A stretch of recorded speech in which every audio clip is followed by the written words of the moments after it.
Holidays-nale, அது நம்ம GT Holidays தான். GT Holidays, South India's #1 travel brand.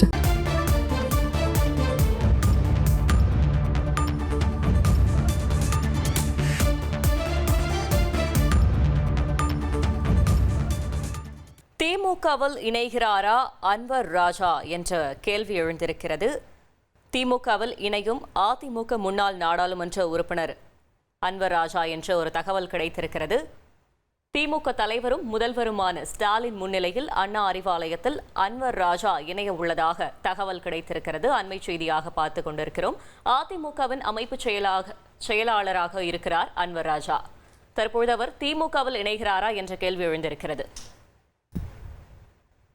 மேலும் விவரங்களை செய்தியாளர் ரமேஷ் வழங்க கேட்கலாம். ரமேஷ் வணக்கம், முழு தகவல்களை சொல்லுங்க.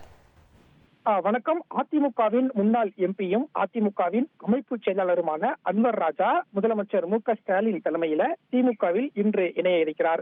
முதலமைச்சர் 10 மணிக்கு அறிவாலயம் வந்ததும் அன்வர் ராஜா திமுகவில் இணைய இருக்கிறாரு. குறிப்பா அதிமுக பாஜக கூட்டணி உறுதியானதுல இருந்தே அன்வர் ராஜா அதிருப்தியில் இருக்கிறதா பல்வேறு தகவல்கள் வெளியாகி இருந்தது. அதிமுக பாஜக கூட்டணி சம்பந்தமா சில விமர்சனங்களையும் அன்வர் ராஜா பொது வெளியில பத்திரிகையாளர் சந்திப்பிலும் கூட சொல்லிட்டு இருந்தாரு. குறிப்பா அதிமுக பாஜக கூட்டணி என்பது தேர்தல் காலத்துல செய்யப்படும் ஒரு தற்காலிக ஏற்பாடு தான் அப்படின்னு அன்வர் ராஜா சொல்லியிருந்தாரு. அதே மாதிரி பாஜகவால ஒருபோதும் தமிழ்நாட்டுல காலூன்ற முடியாது அப்படின்னா கடந்த வாரம் ஒரு பேட்டி கொடுத்திருந்தாரு. எனவே அதிமுகவுல அன்வர் ராஜா அதிருப்தியில் இருக்கிறதா சொல்லப்பட்ட சூழல்ல தான் அவர் திமுகவுல இணைய போகிறாரு.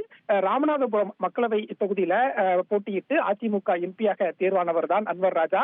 ராமநாதபுரம் சட்டமன்ற தொகுதியில எம்எல்ஏவாகவும் இருந்திருக்கிறார். இப்படி அதிமுகவுல முக்கியமான பொறுப்புல எம்பியாகவும் இருந்த அமைப்பு செயலாளராக இருந்த ஒருவர் திமுகவுல இன்றைக்கு இணைய போகிறார் அப்படிங்கிறது முக்கியமான ஒன்றா பார்க்கப்படுகிறது. தகவல்களுக்கு நன்றி ரமேஷ். Holidays-nale, அது நம்ம GT Holidays தான். GT Holidays, South India's #1 travel brand.